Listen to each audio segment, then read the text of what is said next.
un client m'a fait virer pour lui avoir apporté la mauvaise sauce, alors je me suis assuré qu'il se fasse virer par sa propre entreprise en utilisant exactement la même politique.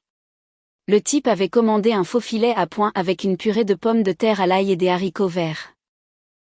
Je veux de la sauce à 1, dit-il. Non, pas ce truc bon marché, la vraie à 1. Par erreur, je lui ai apporté de la Heinz 57. Une erreur honnête. Les bouteilles se ressemblent énormément dans la lumière tamisée du restaurant. Non seulement il l'a renvoyé, mais il a appelé mon manager. C'est inacceptable. J'ai spécifiquement demandé de la A1 et votre serveuse incompétente m'a apporté la mauvaise sauce. Il ne criait même pas. C'était le pire. Sa voix était calme, froide. Mon manager s'est excusé et lui a offert le repas. L'homme a secoué la tête. Je ne veux pas d'un repas gratuit. Je veux que vous la renvoyiez. Elle ne se soucie manifestement pas du service client, madame. Ce n'était qu'une erreur. Renvoyez-la ou j'appelle le siège. Je travaillais chez Lawson Steakhouse. Nous appartenions à Hospitality United, une énorme corporation avec 47 restaurants. Cet homme savait exactement le poids de sa menace. Mon manager m'a regardé. Elle était blême. Claire. Je suis désolée. Je dois te laisser partir. On m'a renvoyé pour une sauce à steak. J'ai perdu mon emploi de 3 ans. J'ai perdu mon assurance maladie. Le loyer était dû dans 8 jours et j'avais $340 sur mon compte en banque. Je suis rentrée chez moi et j'ai pleuré pendant 2 heures. Puis la rage m'a envahi. J'ai sorti mes papiers de licenciement. Il y avait un numéro pour le département des ressources humaines de Hospitality United. J'ai appelé et demandé quelle était la procédure d'appel. Il n'y a pas de procédure d'appel pour les employés licenciés, m'a dit la femme. Les managers ont un pouvoir discrétionnaire total et si un client exige que quelqu'un soit renvoyé pour une peccadille, la politique de l'entreprise soutient la décision du manager. Nous donnons la priorité à la satisfaction du client. J'ai raccroché. J'ai fixé le plafond. Il devait y avoir quelque chose. Puis je me suis souvenu du reçu de carte de crédit. J'avais passé sa carte avant que tout ne tourne au vinaigre. Le nom, Gregory Whitfield. J'ai ouvert LinkedIn et j'ai cherché son nom. Gregory Whitfield, vice-président senior des opérations chez Hospitality United. Mes mains se sont mises à trembler. Cet homme travaillait pour la même entreprise qui possédait mon restaurant. Il m'avait fait renvoyer en utilisant les politiques de son propre employeur. J'ai passé 6 heures à faire des recherches. J'ai trouvé le manuel des normes de service client de Hospitality United, publié sur leur site institutionnel. Page 47, tous les employés doivent maintenir une conduite professionnelle en tout temps. Les employés qui humilient publiquement le personnel de service ou exigent des sanctions feront face à des mesures disciplinaires, pouvant aller jusqu'au licenciement. J'avais des témoins. 4 tables avaient vu comment il m'avait humilié. J'ai demandé les noms à mon manager, qui se sentait horriblement mal de m'avoir renvoyé. 2 ont accepté de rédiger des déclarations. Ensuite, je devais prouver qu'il travaillait là. J'ai trouvé une photo de la conférence annuelle de Hospitality United, Gregory Whitfield sur scène. La légende disait, le VP senior Whitfield parle de l'excellence du service client. L'ironie était parfaite. J'ai déposé une plainte formelle sur la ligne éthique de Hospitality United. J'ai joint les déclarations des témoins. J'ai joint la photo. J'ai joint le reçu de carte de crédit, puis je me suis assise sur mon canapé pour attendre. 3 jours ont passé. Je vérifiais mes emails toutes les heures. Chaque notification sur mon téléphone faisait bondir mon cœur, mais rien ne venait. Le 4e jour, j'ai reçu un appel d'un numéro inconnu. Claire Morrison ? Oui, c'est moi. Je m'appelle Patricia Banks. Je travaille au département de la conformité de Hospitality United. J'ai reçu votre plainte. Je me suis redressée sur le canapé. Mes mains tremblaient. Vous l'avez reçue ? Oui, et j'ai besoin de vous poser quelques questions supplémentaires. Pouvez-vous venir à nos bureaux demain à 10 heures ? J'y serai. J'ai raccroché et j'ai fixé le téléphone pendant plusieurs minutes. C'était réel. Quelqu'un avait lu ma plainte.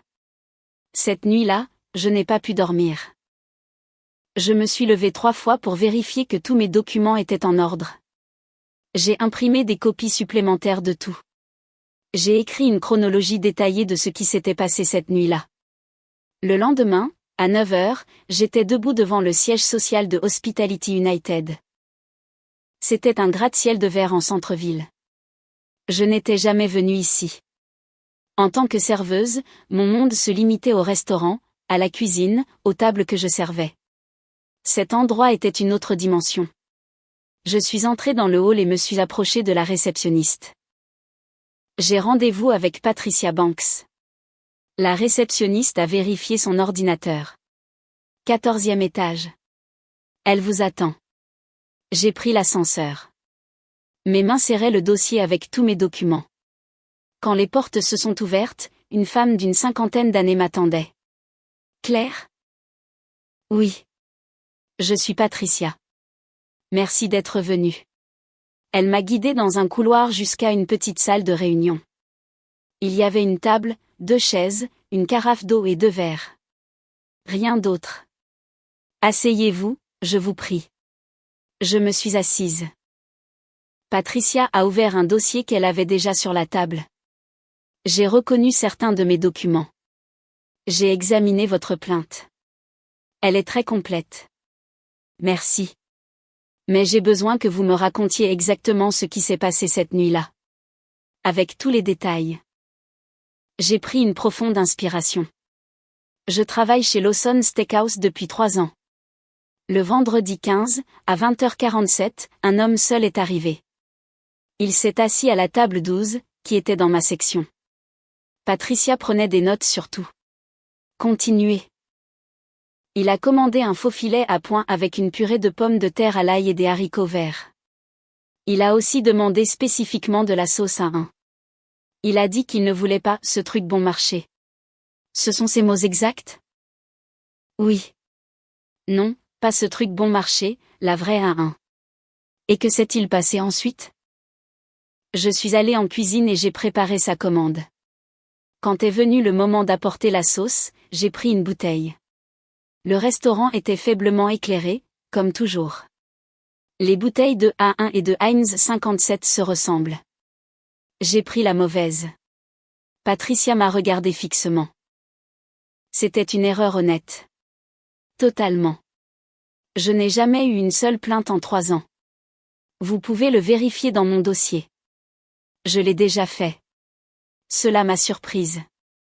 L'homme a immédiatement remarqué l'erreur, ai-je continué. Non seulement il a renvoyé la sauce, mais il a appelé mon manager. Qu'a-t-il dit exactement ? Il a dit, c'est inacceptable.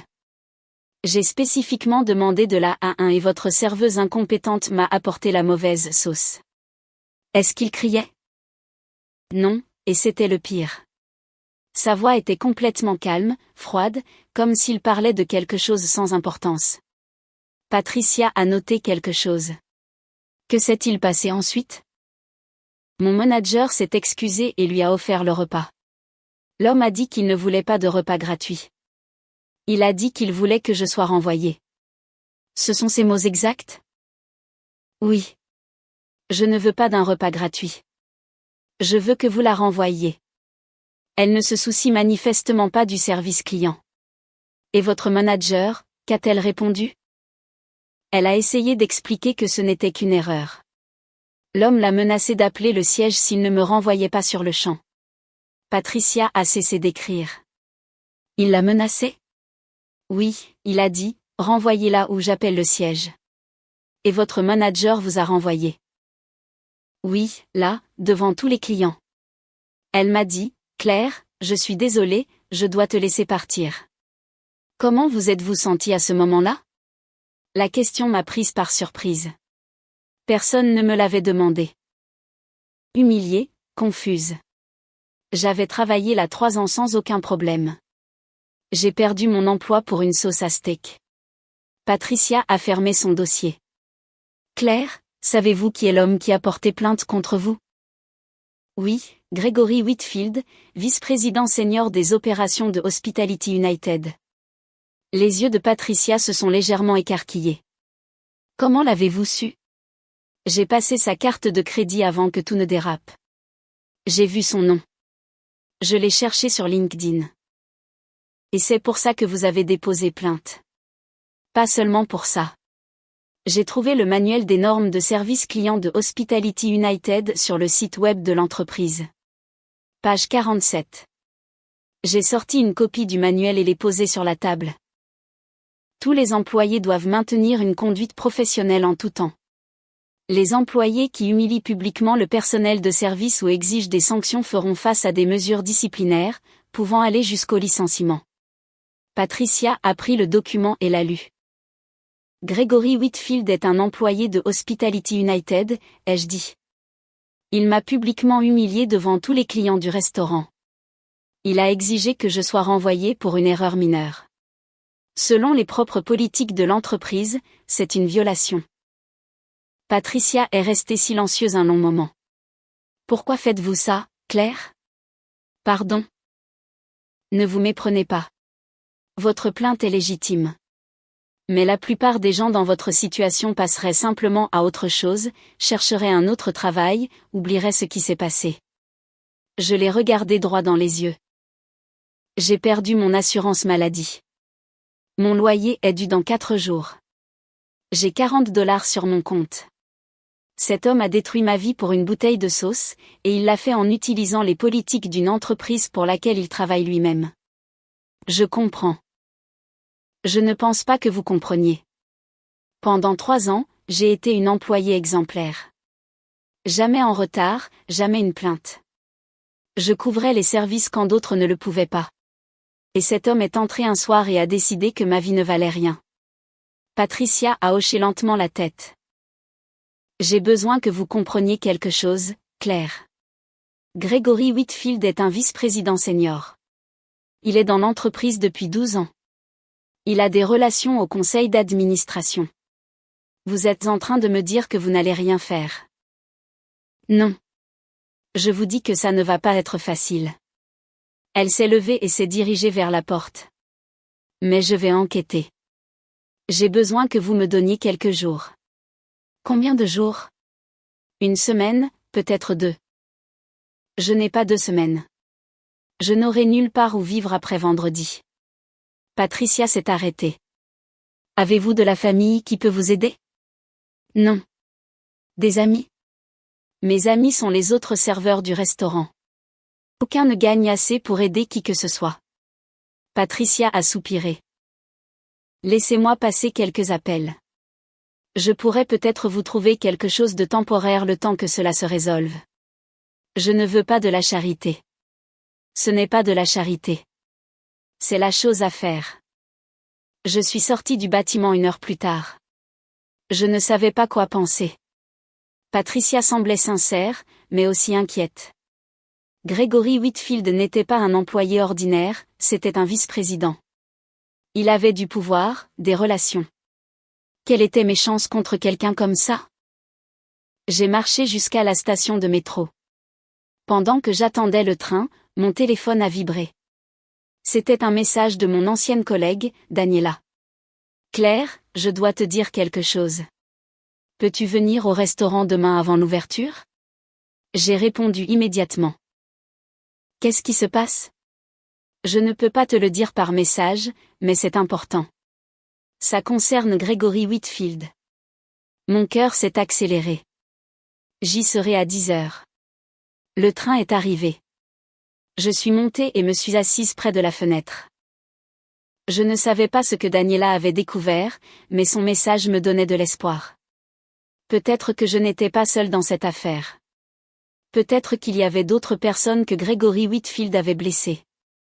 Et si c'était le cas, j'allais les trouver.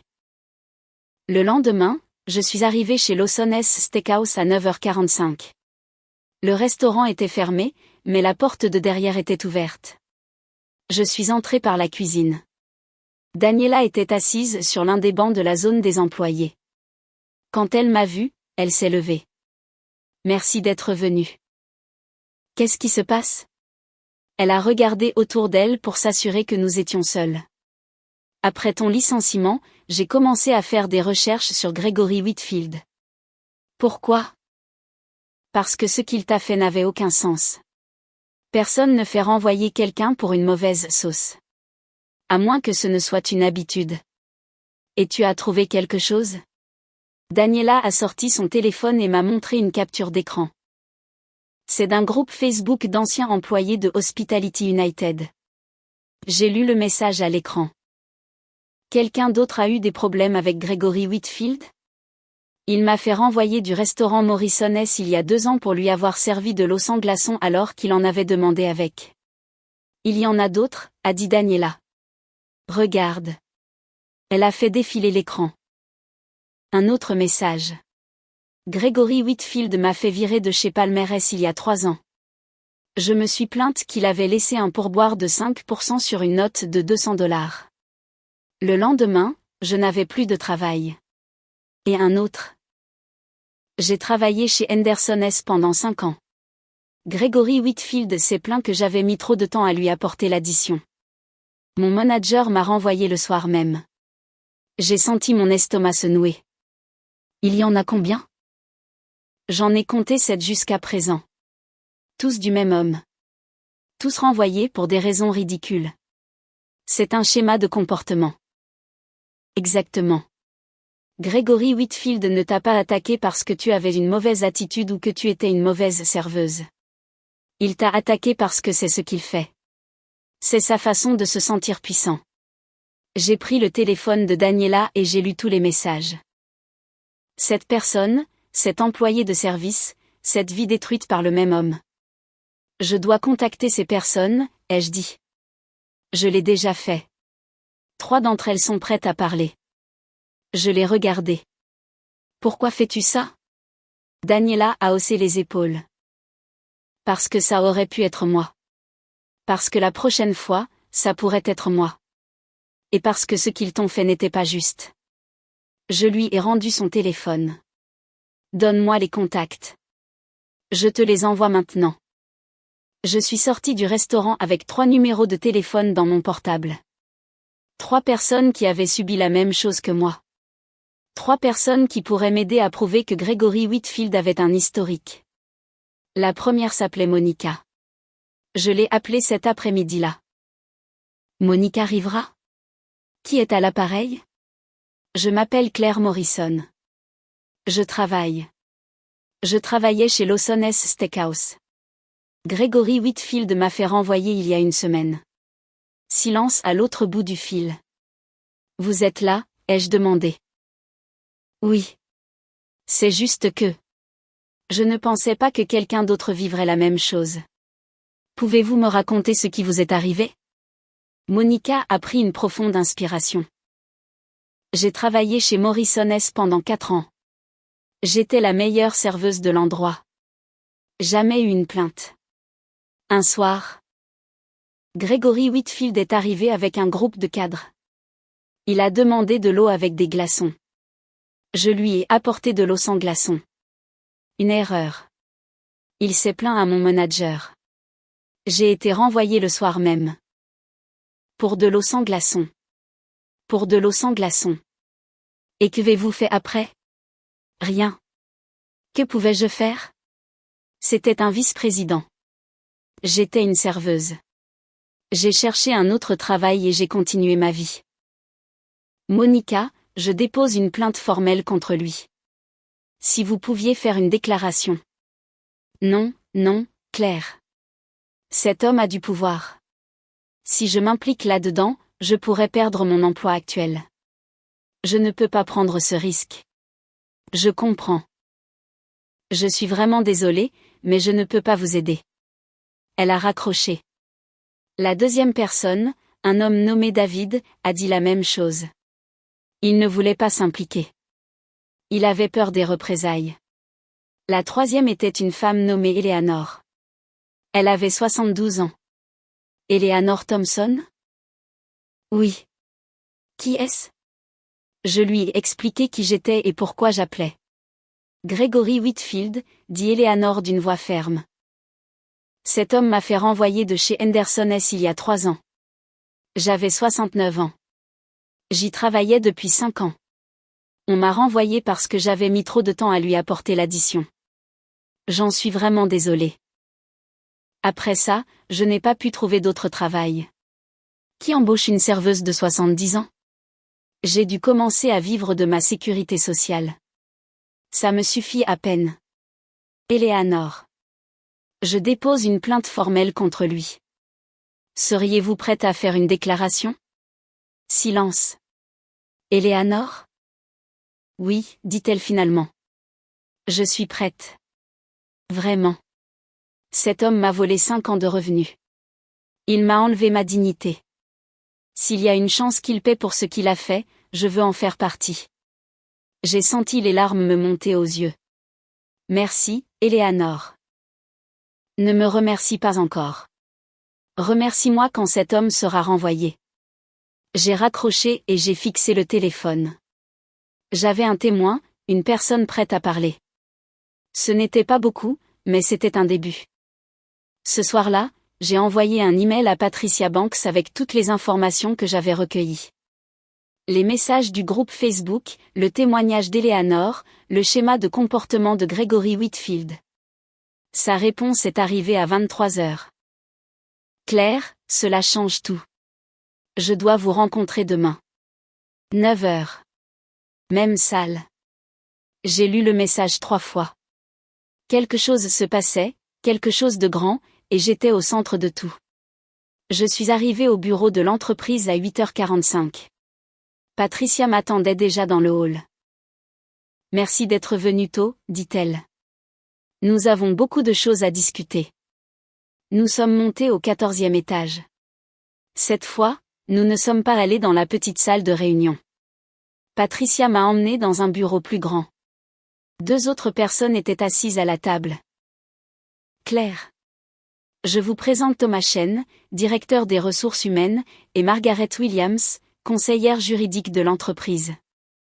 Je leur ai serré la main. Thomas était un homme asiatique d'une 40aine d'années avec une expression sérieuse. Margaret était une femme blonde d'une 50aine d'années avec des lunettes et un tailleur gris impeccable. Asseyez-vous, s'il vous plaît, dit Thomas. Je me suis assise en face d'eux. Patricia s'est assise à côté de moi. Mademoiselle Morrison, commença Margaret. Nous avons examiné votre plainte et les informations supplémentaires que vous avez envoyées hier soir. C'est très sérieux. Je sais. Comprenez-vous que vous accusez un vice-président senior de conduite inappropriée? Je comprends, mais je n'invente rien. Tout est documenté. Thomas a ouvert un dossier. Nous avons vérifié les témoignages que vous avez recueillis. Nous avons également mené notre propre enquête. Et qu'avez-vous trouvé? Thomas a regardé Margaret. Elle a hoché la tête. Gregory Whitfield a été mentionné dans des plaintes internes 7 fois au cours des 5 dernières années. Toutes ont été classées sans suite. J'ai senti le sang me monter au visage. 7 fois. Et vous n'avez jamais rien fait? Les plaintes précédentes venaient d'employés de bas niveau, expliqua Thomas. Serveurs, cuisiniers, personnel de nettoyage. Gregory a toujours tout nié, et comme c'était un cadre supérieur, on l'a cru lui. Mais cette fois, c'est différent, intervint Margaret. Vous avez des témoins externes, des déclarations écrites, et le témoignage d'Eleanor Thompson, qui est prête à parler publiquement. Ça change les choses. Ça change tout. Patricia a parlé pour la première fois. Claire, nous allons ouvrir une enquête formelle contre Gregory Whitfield. Mais j'ai besoin que vous compreniez quelque chose. Il va l'apprendre. Et quand il l'apprendra, il essaiera de se défendre. Qu'est-ce que ça veut dire? Ça veut dire qu'il essaiera probablement de vous discréditer. Il cherchera des erreurs dans votre dossier de travail. Il parlera à vos anciens collègues. Il essaiera de trouver quelque chose qu'il pourra utiliser contre vous. Il n'a rien à trouver. J'ai été une employée exemplaire pendant 3 ans. Nous l'avons déjà vérifié, dit Thomas. Votre dossier est impeccable. Alors je n'ai rien à craindre. Margaret a enlevé ses lunettes et m'a regardé droit dans les yeux. Mademoiselle Morrison, êtes-vous sûre de vouloir continuer? Une fois que nous aurons lancé l'enquête formelle, il n'y aura pas de retour en arrière. J'en suis sûre. Même si cela signifie affronter quelqu'un avec beaucoup plus de pouvoir que vous. C'est précisément pour ça. Thomas a fermé son dossier. Très bien. Nous lancerons l'enquête aujourd'hui même. Grégory sera informé cet après-midi. Je suis sortie de la réunion 1 heure plus tard. Mon téléphone a vibré alors que j'attendais l'ascenseur. C'était un message d'un numéro inconnu. Je sais ce que tu fais. Tu fais une erreur. Il n'y avait pas de signature, pas d'identification, mais je savais exactement qui l'avait envoyé. Grégory Whitfield savait déjà. J'ai rangé le téléphone et suis entrée dans l'ascenseur. Mes mains tremblaient, mais pas de peur. D'anticipation. Cet après-midi-là, j'ai reçu un appel de Patricia. Claire, j'ai des nouvelles. Grégory Whitfield a été informé de l'enquête il y a 2 heures. Comment a-t-il réagi? Mal, très mal. Il a exigé de savoir qui avait déposé la plainte. Quand on lui a dit que c'était confidentiel, il a menacé de poursuivre l'entreprise. Peut-il faire ça? Il peut essayer, mais il n'a aucune base légale. Nos politiques sont claires. Que se passe-t-il maintenant? Le comité d'éthique se réunira vendredi pour examiner les preuves. Grégory aura l'occasion de donner sa version. Ensuite, ils prendront une décision. Combien de temps cela prendra-t-il? Ça dépend. Si les preuves sont claires, cela pourrait être une question de jours. Si Grégory se bat, cela pourrait prendre des semaines. J'ai raccroché et me suis assise sur mon canapé. Vendredi, c'était dans 3 jours. 3 jours pour que tout change, ou pour que tout s'effondre. Le lendemain, quelqu'un a frappé à ma porte à 7 heures du matin. J'ai ouvert sans réfléchir. C'était Grégory Whitfield. Bonjour, Claire. Sa voix était la même que dans mon souvenir, calme, froide. Comment savez-vous où j'habite? J'ai mes ressources. Je n'ai pas bougé de la porte. Que voulez-vous? Parlez civilement. Nous n'avons rien à nous dire. Grégory a souri. C'était un sourire vide. Claire, je crois que tu ne comprends pas la situation. Je suis vice-président senior d'une entreprise avec 47 restaurants. J'ai des contacts dans toute l'industrie. Si tu continues avec ça, tu ne travailleras plus jamais dans un restaurant de cette ville. Vous me menacez? Je t'offre une porte de sortie. Retire ta plainte. Je parle à quelques contacts et je te trouve un meilleur travail que celui que tu avais. Tout le monde y gagne. Je l'ai fixé. Vous m'avez fait renvoyer pour une bouteille de sauce.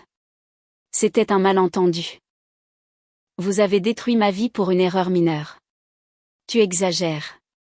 Il y a 7 autres personnes qui disent la même chose que moi. Eux aussi exagèrent. Le sourire de Grégory a disparu. Ces personnes n'ont aucune preuve. Eleanor Thompson est prête à témoigner. Elle a 72 ans. Vous l'avez fait renvoyer parce qu'elle a mis trop de temps à vous apporter l'addition. Cette femme est sénile. Cette femme a perdu son unique revenu à cause de vous. Elle vit maintenant de sa sécurité sociale. Grégory a fait un pas vers moi. Écoute-moi bien. Tu ne sais pas à qui tu as affaire. Je n'ai pas reculé. Je sais exactement à qui j'ai affaire. Un homme qui utilise son pouvoir pour détruire des gens qui ne peuvent pas se défendre. Un homme qui humilie les travailleurs du service parce que ça le fait se sentir important. Fais attention à ce que tu dis. Ou quoi? Vous allez me faire renvoyer à nouveau? Grégory m'a regardé avec une haine pure. Tu vas le regretter. Non, je ne vais pas le regretter. J'ai fait un pas en arrière et je lui ai claqué la porte au nez. Je suis resté dans le couloir, le cœur battant à tout rompre. J'avais affronté Grégory Whitfield. Et je n'avais pas reculé. Ce soir-là, j'ai raconté à Patricia la visite de Grégory. Il est venu chez vous? Oui, à 7 heures du matin. C'est de l'intimidation. C'est une violation directe des politiques de l'entreprise. Je peux ajouter ça à la plainte? Absolument. Avez-vous une preuve? Mon immeuble a des caméras de sécurité à l'entrée. Obtenez cet enregistrement. Nous en avons besoin pour vendredi. J'ai raccroché et j'ai appelé le gérant de mon immeuble. J'ai besoin des enregistrements de sécurité de ce matin. Il s'est passé quelque chose? Quelqu'un me harcèle. Je vous envoie la vidéo par email dans 1 heure. La vidéo est arrivée à 21 h. On y voyait Gregory Whitfield entrer dans mon immeuble à 6h58 du matin. On voyait clairement son visage, on le voyait se diriger vers ma porte. C'était une preuve irréfutable. J'ai envoyé la vidéo à Patricia avec un message. Gregory Whitfield dans mon immeuble ce matin. Intimidation directe. Sa réponse est arrivée en quelques minutes. Parfait. Vendredi va être très intéressant. Je me suis couché ce soir-là avec une étrange sensation dans la poitrine. Ce n'était pas de la peur. C'était de l'espoir. Pour la première fois depuis mon licenciement, je sentais que j'avais une chance réelle. Gregory Whitfield avait commis une erreur en venant chez moi, et j'allais m'assurer qu'il paie pour ça. Le jeudi soir, j'ai reçu un appel d'Eleanor. Claire, je dois te dire quelque chose.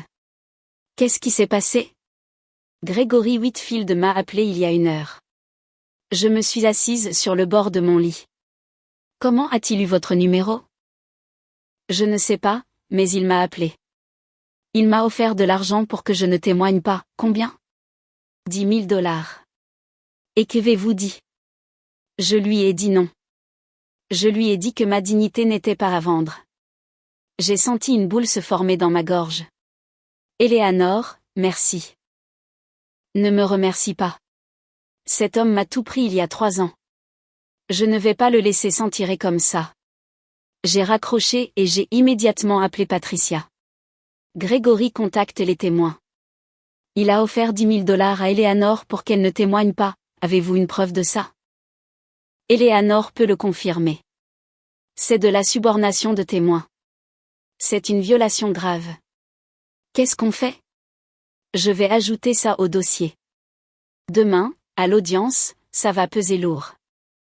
Cette nuit-là, je n'ai pas dormi. Le vendredi, à 8 h du matin, mon téléphone a sonné. C'était un numéro que je ne reconnaissais pas. Claire Morrison? Oui. Mon nom est Rebecca Whitfield. Je suis la femme de Gregory. Je suis restée silencieuse. Vous êtes toujours là? Demanda-t-elle. Oui. Pourquoi m'appelez-vous? Parce que j'ai besoin de vous parler en personne. Avant l'audience d'aujourd'hui. À quel sujet? Au sujet de mon mari. Il y a des choses que vous ne savez pas, j'ai hésité un moment. Où? Il y a un café au coin de la 42e rue et de Madison. Pouvez-vous y être dans 1 heure? J'y serai. J'ai raccroché et me suis habillée rapidement. Je ne savais pas à quoi m'attendre de cette réunion, mais quelque chose me disait que c'était important. Je suis arrivée au café à 9h15. Rebecca Whitfield était déjà assise à une table au fond. C'était une femme élégante d'une 50aine d'années, aux cheveux blonds parfaitement coiffés, mais ses yeux étaient rouges, comme si elle avait pleuré. Je me suis assise en face d'elle. Merci d'être venue, dit-elle. Que voulez-vous me dire? Rebecca a regardé par la fenêtre. Je suis mariée à Gregory depuis 23 ans. Je le connais mieux que personne. Et je sais qui il est. Ce qu'il est vraiment. Elle a sorti une enveloppe de son sac et l'a posée sur la table. Qu'est-ce que c'est? Des enregistrements. Des 5 dernières années. Des enregistrements de quoi? De Gregory. Parlant des gens qu'il a fait renvoyer. S'en vantant. En riant. Je l'ai regardé, sans comprendre. Pourquoi enregistrerait-il ça? Parce que je les ai enregistrés. Sans qu'il le sache. Pourquoi? Rebecca m'a finalement regardé dans les yeux. Parce que je savais qu'un jour, quelqu'un aurait le courage de l'affronter. Et je voulais être prête à aider.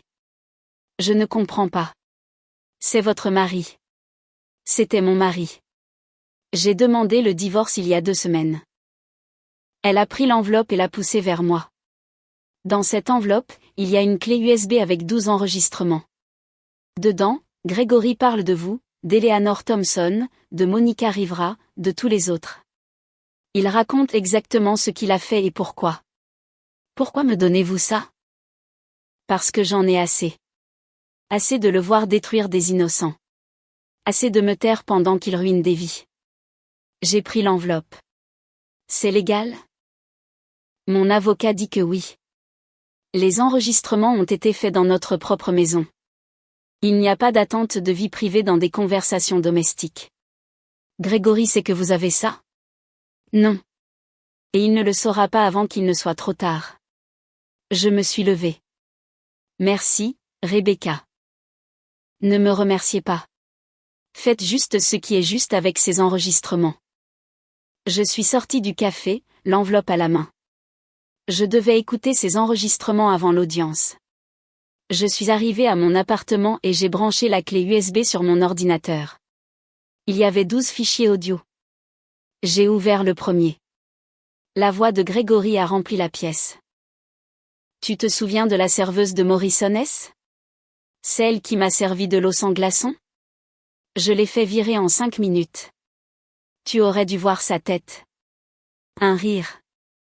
Ces gens ne comprennent pas leur place. Ce sont des serviteurs. Ils existent pour nous servir. S'ils ne peuvent pas faire leur travail correctement, ils méritent de le perdre. J'ai eu la nausée. J'ai ouvert le deuxième fichier. Eleanor Thompson. 70 ans et toujours serveuse. Pathétique. Elle a mis trop de temps à m'apporter l'addition. Je l'ai fait virer. À son âge, elle ne trouvera pas d'autre travail. Mais ce n'est pas mon problème. Un autre rire. C'est presque un sport pour moi, de voir combien de pouvoir j'ai sur ces gens. Un appel au siège, et ils disparaissent. C'est aussi simple que ça. J'ai ouvert le troisième fichier. Celui-ci était récent. J'ai reconnu mon propre nom. Claire Morrison. Lawson's Steakhouse. Elle m'a apporté la mauvaise sauce. Heinz 57 au lieu de A1. Je l'ai fait virer sur le champ. Le manager n'a même pas hésité. Ils savent qui je suis.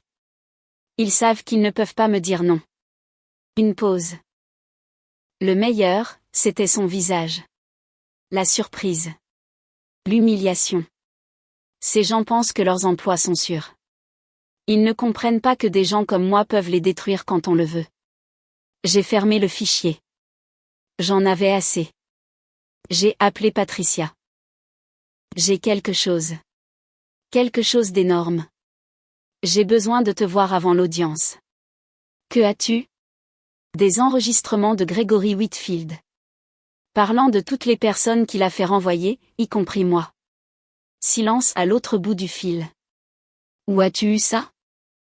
Sa femme. Rebecca Whitfield me les a donnés ce matin. Sa femme? Elle a demandé le divorce il y a 2 semaines. Elle veut t'aider. Patricia a pris une profonde inspiration. Ça change tout. Peux-tu les apporter au bureau maintenant? J'arrive. Je suis arrivée au bureau à 10h30. L'audience était prévue pour 14h. Patricia m'attendait dans le hall. Nous sommes montés ensemble au 14e étage. Laisse-moi écouter, dit-elle. Je lui ai donné la clé USB. Patricia l'a branchée à son ordinateur et a écouté les enregistrements. Son expression a changé à chaque fichier. De la surprise au dégoût, du dégoût à l'indignation. Quand elle a terminé le dernier enregistrement, elle a enlevé son casque. C'est dévastateur. Je sais. Grégory n'a aucune défense contre ça. Ce sont ses propres mots, sa propre voix. Que se passe-t-il maintenant? Patricia a regardé sa montre. L'audience est dans 3 heures. Je vais présenter ces enregistrements au comité d'éthique avant qu'elle ne commence. Grégory va pouvoir les écouter? Oui. Il a le droit de voir toutes les preuves contre lui. Et après? Après, le comité prendra une décision. Je me suis assise sur l'une des chaises du bureau. Patricia, tu crois que ça va marcher? Elle m'a regardée. Claire, en 15 ans de carrière dans la conformité d'entreprise, je n'ai jamais vu de preuve aussi claire de conduite inappropriée. Gregory Whitfield n'a aucune issue. Tu en es sûr? Absolument. Je me suis levée et j'ai marché vers la fenêtre. La ville s'étendait sous moi. Des milliers de personnes allant à leur travail.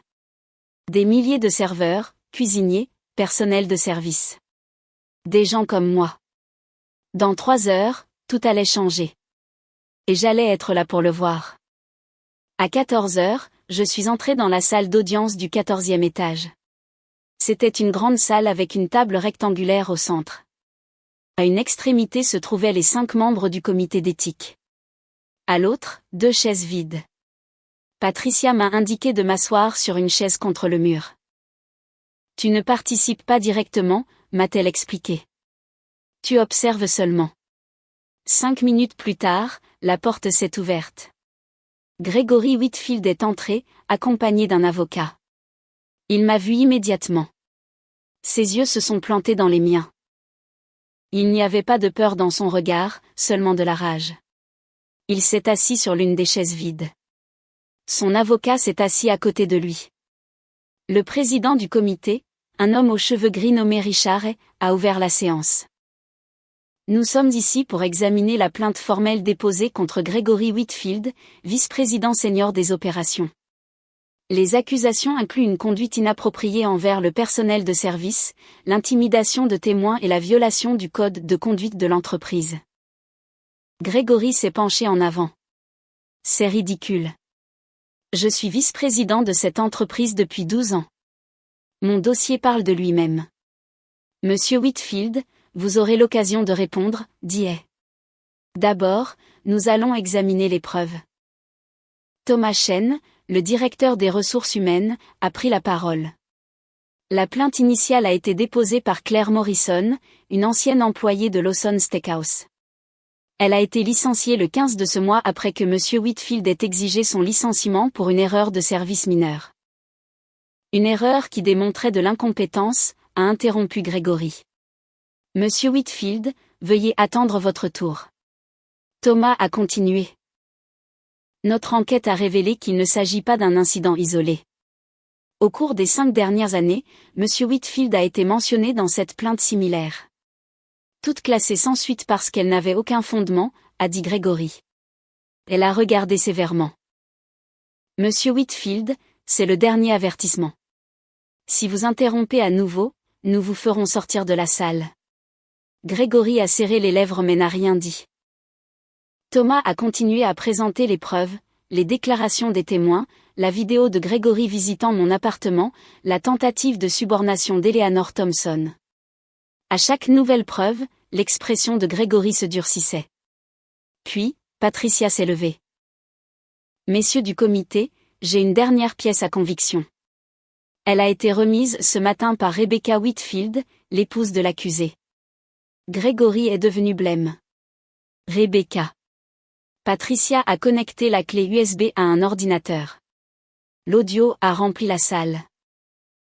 Tu te souviens de la serveuse de Morrison S? Celle qui m'a servi de l'eau sans glaçon? Je l'ai fait virer en 5 minutes. Tu aurais dû voir sa tête. Gregory s'est levé de sa chaise. C'est sorti de son contexte. Asseyez-vous, Monsieur Whitfield, a ordonné. Patricia a joué le deuxième enregistrement. Eleanor Thompson, 70 ans et toujours serveuse. Pathétique. Elle a mis trop de temps à m'apporter l'addition. Je l'ai fait virer. Et le troisième. Claire Morrison. Lawson S. Steakhouse. Elle m'a apporté la mauvaise sauce. Je l'ai fait virer sur le champ. Le meilleur, c'était son visage. La surprise. L'humiliation. La salle est tombée dans le silence. Et a regardé Gregory. Monsieur Whitfield, reconnaissez-vous votre voix sur ces enregistrements? Gregory a regardé son avocat. L'avocat a secoué la tête. Je ne répondrai pas à ça. Les enregistrements seront vérifiés par des experts, a dit Hay. S'ils sont authentiques, et tout indique qu'ils le sont, ils constituent une preuve irréfutable de conduite inappropriée systématique. Margaret Williams, la conseillère juridique, est intervenue. Monsieur Whitfield, avez-vous quelque chose à dire pour votre défense? Gregory est resté silencieux un long moment, puis il a parlé. Tout ce que j'ai fait, c'est exiger un service adéquat. Je suis un cadre de cette entreprise. Je mérite d'être traité avec respect. Et les enregistrements, a demandé Hay. Traiter une femme de 70 ans de pathétique, dire que détruire le travail des gens est presque un sport. C'était des conversations privées. Des conversations où vous admettez avoir abusé de votre position pour nuire à des employés innocents. Gregory a frappé la table du poing. Ces employés ne sont pas innocents. Ils ont commis des erreurs. Ils méritaient d'être renvoyés. Pour de l'eau sans glaçon, a demandé Thomas. Pour une mauvaise sauce? Pour avoir mis quelques minutes à apporter une addition? Pour ne pas faire leur travail correctement? Hay a levé la main. Je crois que nous en avons assez entendu. Il s'est tourné vers les autres membres du comité. Avez-vous besoin de temps pour délibérer? Les 4 ont secoué la tête. La décision est unanime, a dit Hay. Gregory Whitfield, pour violation grave du code de conduite de l'entreprise, abus de position, intimidation de témoins et conduite inappropriée systématique, votre contrat avec Hospitality United est résilié, avec effet immédiat. Gregory est resté figé. Vous ne pouvez pas faire ça. C'est déjà fait. J'ai 12 ans dans cette entreprise. Et en 12 ans, vous avez détruit la carrière d'au moins 8 personnes innocentes. Ça s'arrête aujourd'hui. L'avocat de Gregory a tenté d'intervenir. Nous ferons appel de cette décision. Vous en avez le droit, a dit Margaret. Mais avec les preuves que nous avons, y compris les enregistrements, tout appel sera rejeté. Gregory s'est levé lentement. Il m'a regardé droit dans les yeux. Ça ne se termine pas ici. Si, ça se termine, ai-je répondu. Exactement ici. C'était la première fois que je parlais de toute l'audience. Gregory est sorti de la salle sans un mot de plus. Son avocat l'a suivi. La porte s'est refermée derrière eux. Et s'est tournée vers moi. Mademoiselle Morrison, je regrette profondément ce qui vous est arrivé. Hospitality United vous doit des excuses. Merci. Je veux aussi vous informer que vous recevrez une compensation pour licenciement abusif. Et si vous souhaitez retravailler dans l'un de nos restaurants, un poste vous est garanti. J'ai réfléchi un instant. Merci, mais non. J'ai besoin de quelque chose de différent. Hay a hoché la tête. Je comprends. Nous vous souhaitons le meilleur. Je suis sortie de la salle d'audience. Patricia m'a rattrapé dans le couloir. Tu as réussi, Claire. Nous avons réussi. Comment te sens-tu? J'ai regardé par la fenêtre. Le soleil de l'après-midi entrait avec force. Soulagée. Fatiguée. Mais surtout, satisfaite. Que vas-tu faire maintenant? Je ne sais pas encore. Mais pour la première fois depuis des semaines, j'ai l'impression d'avoir des options. Patricia m'a serré la main. Ce fut un plaisir de te rencontrer, Claire. Tu es plus courageuse que tu ne le penses. J'ai juste fait ce qui était juste. Parfois, c'est la chose la plus difficile à faire. Je suis sortie du bâtiment et j'ai marché vers la station de métro. Gregory Whitfield avait été renvoyé en utilisant exactement la même politique qu'il avait utilisée contre moi. La justice existait. Il fallait juste se battre pour elle. 2 semaines après le licenciement de Gregory, j'ai reçu un chèque de Hospitality United. 45 000 $. Compensation pour licenciement abusif, plus dommages et intérêts. J'ai fixé le chèque pendant plusieurs minutes. C'était plus d'argent que je n'en avais jamais vu en une seule fois. J'ai déposé le chèque l'après-midi même. Le lendemain, j'ai payé 3 mois de loyer d'avance. J'ai dit à mon propriétaire de ne plus s'inquiéter pour moi. Puis j'ai appelé Eleanor. Comment allez-vous? Mieux, dit-elle. Hospitality United m'a contacté hier. Ils m'ont aussi offert une compensation. Combien? 30 000 $. Ce n'est pas beaucoup comparé à ce que j'ai perdu, mais c'est quelque chose. J'en suis heureuse. Claire, je veux te remercier. Sans toi, rien de tout ça ne serait arrivé. Sans vous, je n'aurais pas eu de témoin. Nous sommes quittes. J'ai raccroché et j'ai cherché des nouvelles de Gregory Whitfield. Il n'y avait pas grand-chose. Son licenciement n'avait pas été rendu public. Hospitality United préférait garder l'affaire privée. Mais les nouvelles voyagent vite dans l'industrie de la restauration. Daniela m'a appelé ce soir-là. Claire, tu ne vas pas croire ce que j'ai entendu. Quoi? Gregory Whitfield a essayé de trouver du travail dans 3 chaînes de restaurants différentes. Toutes l'ont rejeté. Comment tu le sais? Mon cousin travaille aux ressources humaines de Darden Restaurant. Il dit que le nom de Gregory est blacklisté. Personne ne veut l'embaucher. Pourquoi? Parce que l'histoire a fuité. Pas les détails, mais assez. Tout le monde sait qu'il a été viré pour mauvais traitement des employés. J'ai ressenti une satisfaction inattendue. Merci de me le dire. Il y a plus. Sa femme a finalisé le divorce la semaine dernière. Rebecca a gardé la maison et la moitié de ses économies. Comment tu sais ça? Internet. Les registres de divorce sont publics. Après avoir raccroché, j'ai cherché les registres. C'était vrai. Rebecca Whitfield contre Gregory Whitfield. Divorce finalisé. Partage des biens, l'épouse reçoit la résidence principale et 50% des actifs liquides. Gregory avait perdu son travail, sa réputation et son mariage. Tout en moins d'1 mois. Une semaine plus tard, j'ai reçu un appel d'un numéro que je ne reconnaissais pas. Claire Morrison? Oui. Mon nom est David Chen. Je suis le propriétaire de Chen's Kitchen, un restaurant en centre-ville. En quoi puis-je vous aider? J'ai entendu votre histoire. Ce qui vous est arrivé avec Gregory Whitfield et comment vous l'avez affronté. Comment avez-vous entendu parler de ça? Patricia Banks est ma belle-sœur. Elle m'a tout raconté. Je ne savais pas quoi dire. Mademoiselle Morrison, je cherche une gérante de salle pour mon restaurant. Quelqu'un avec de l'expérience, du caractère, de l'intégrité. Je crois que vous êtes cette personne. Vous m'offrez un travail? Je vous offre une opportunité. Le salaire est de 60 000 $ par an, plus des avantages sociaux complets. Ça vous intéresse? 60 000 $. C'était le double de ce que je gagnais comme serveuse.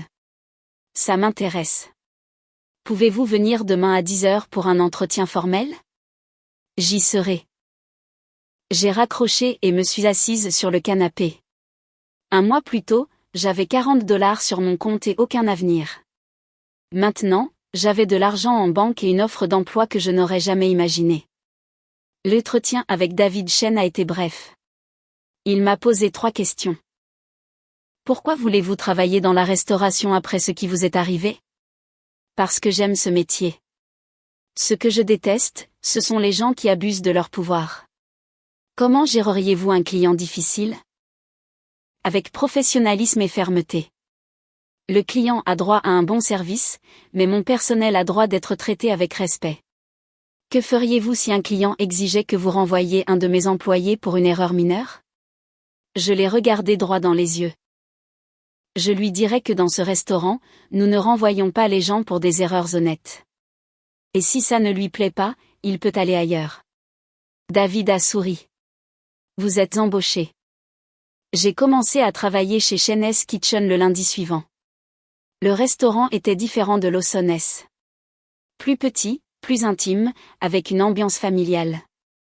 David traitait ses employés comme des personnes, pas comme des machines. Mon travail consistait à superviser le service en salle, à m'assurer que les clients étaient satisfaits et que le personnel avait tout ce dont il avait besoin.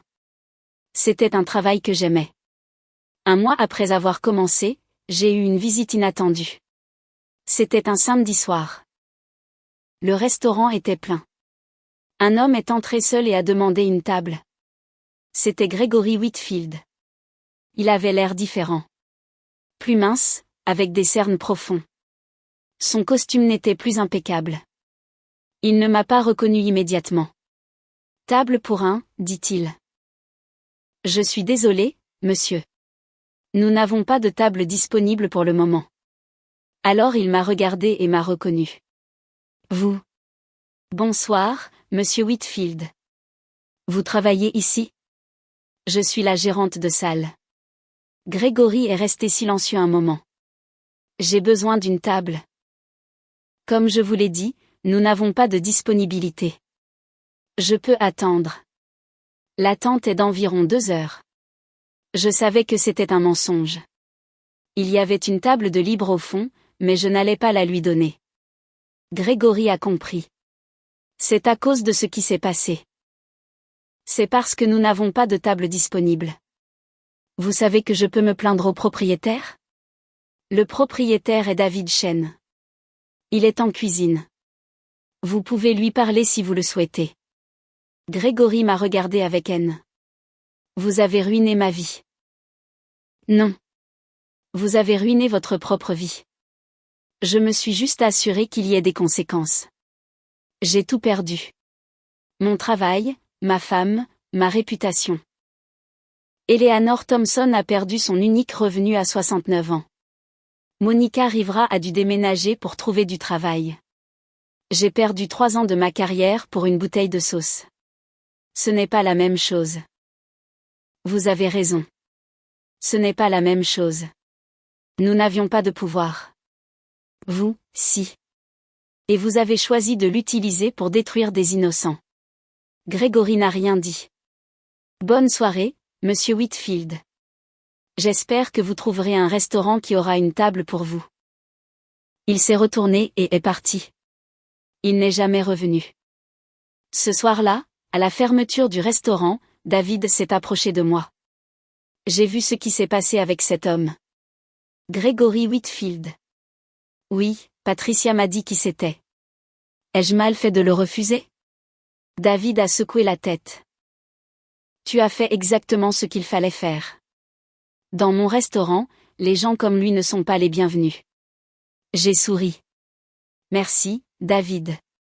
Ne me remercie pas, continue juste à faire ton travail. Je suis sorti du restaurant ce soir-là en ressentant quelque chose que je n'avais pas ressenti depuis longtemps, la paix. Gregory Whitfield avait reçu exactement ce qu'il méritait. Et j'avais construit une vie meilleure. Sans vengeance violente, sans destruction. Juste des conséquences naturelles. 1 an plus tard, ma vie était méconnaissable. Chen's Kitchen avait grandi. David a ouvert un 2e établissement et m'a mise en charge des 2. Mon salaire est passé à 75 000 $. J'avais une équipe de 20 personnes qui me faisaient confiance. J'étais directrice générale. Moi, la serveuse qui avait été renvoyée pour une bouteille de sauce. Un matin de mars, j'ai reçu un appel de Patricia Banks. Claire, j'ai des nouvelles. J'ai pensé que tu voudrais savoir. Qu'est-ce qui s'est passé? Gregory Whitfield est décédé la semaine dernière. Je suis restée silencieuse. Comment? Crise cardiaque. Il était seul dans son appartement. On l'a trouvé 3 jours plus tard. Je ne savais pas quoi ressentir.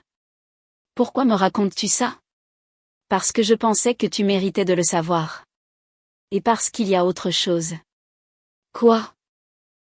Avant de mourir, Gregory a écrit une lettre. On l'a trouvée sur son bureau. Elle t'était adressée. À moi? Oui. Son avocat me l'a envoyée. Tu veux que je te la transfère? J'ai hésité un moment. Oui, envoie-la-moi. La lettre est arrivée dans ma boîte mail 1 heure plus tard. Je me suis assise dans mon bureau et je l'ai ouverte. Claire Morrison? Je ne m'attends pas à ce que vous lisiez ceci. Vous le jetterez probablement à la poubelle dès que vous verrez mon nom. Mais j'ai besoin de l'écrire quand même. Vous aviez raison. Surtout. J'ai passé 30 ans dans l'industrie de la restauration. J'ai commencé comme plongeur à 16 ans. J'ai fait des doubles services, des nuits, des week-ends. J'ai fait tout ce qu'on me demandait. Et quand je suis finalement arrivé au sommet, j'ai oublié d'où je venais. J'ai commencé à voir les employés de service comme des inférieurs, comme des gens qui n'existaient que pour me servir. Chaque fois que l'un d'eux commettait une erreur, je sentais qu'il me manquait de respect, et je répondais de la seule manière que je connaissais, en les détruisant. Je n'ai pas réalisé ce que je faisais jusqu'à ce que vous m'affrontiez. Ce soir-là, dans votre appartement, quand je vous ai offert un marché et que vous m'avez claqué la porte au nez, quelque chose a changé. Pour la première fois depuis des années, quelqu'un m'a dit non. Quelqu'un sans pouvoir, sans relation, sans rien à perdre, m'a regardé dans les yeux et a refusé de céder. Vous m'avez fait peur. Parce que vous m'avez rappelé moi-même. Le gamin de 16 ans qui faisait la plonge et rêvait de quelque chose de mieux. J'ai tout perdu après ça. Mon travail, ma femme, mes amis, ma réputation. Et je le méritais. Chaque chose que j'ai perdue, je la méritais. Je ne vous écris pas pour vous demander pardon. Je ne le mérite pas. Je vous écris pour vous remercier. Merci de m'avoir rappelé que les actions ont des conséquences. Merci d'avoir défendu Eleanor Thompson et toutes les autres personnes que j'ai blessées. Merci de ne pas avoir abandonné quand tout le monde vous disait que vous n'aviez aucune chance. Vous êtes plus forte que je ne l'ai jamais été. J'espère que vous aurez une belle vie. Une vie meilleure que celle que j'ai eue. Gregory Whitfield. J'ai lu la lettre 3 fois. Puis je l'ai rangée dans un dossier et j'ai fermé mon ordinateur. Je ne lui ai pas pardonné. Je ne pouvais pas. Il avait détruit trop de vies. Mais j'ai compris quelque chose. Gregory Whitfield n'était pas un monstre. C'était un homme qui avait perdu son chemin, qui avait oublié qui il était, qui avait utilisé son pouvoir pour blesser les autres parce que ça le faisait se sentir important. Et à la fin, il était mort seul. Cet après-midi-là, j'ai appelé Eleanor. Avez-vous entendu pour Gregory Whitfield? Oui, Patricia m'a appelé ce matin. Comment vous sentez-vous? Eleanor a mis du temps à répondre. Je ne sais pas. Je pensais que je serais heureuse, mais je ressens juste de la tristesse. De la tristesse pour lui, pour la vie qu'il a gâchée, pour toutes les personnes qu'il a blessées, y compris lui-même. Il m'a écrit une lettre avant de mourir. Il disait que j'avais raison, qu'il méritait tout ce qui lui était arrivé, et il me remerciait de l'avoir affronté. Eleanor a soupiré. Quelle chose étrange que la vie. L'homme qui m'a tout pris te remerciant de l'avoir détruit. Je ne l'ai pas détruit. Il s'est détruit tout seul. Je me suis juste assuré qu'il y ait des conséquences. Peut-être que c'est la même chose. Peut-être. J'ai raccroché et j'ai regardé par la fenêtre de mon bureau. Le soleil se couchait, les rues se remplissaient de gens qui sortaient du travail. J'ai pensé à tout ce qui s'était passé au cours de la dernière année. La mauvaise bouteille de sauce, le licenciement, la plainte, l'enquête, les enregistrements, l'audience, le nouveau travail. Chaque étape m'avait mené ici. À ce bureau, à ce travail, à cette vie. Mon téléphone a sonné. C'était David. Claire, nous avons une situation au 2e établissement.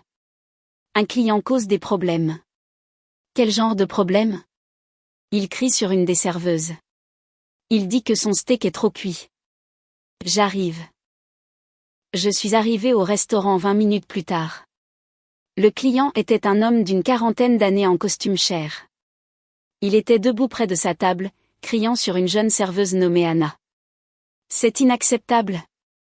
J'ai demandé à point et c'est bien cuit. Anna tremblait. Je me suis approché calmement. Bonsoir, monsieur.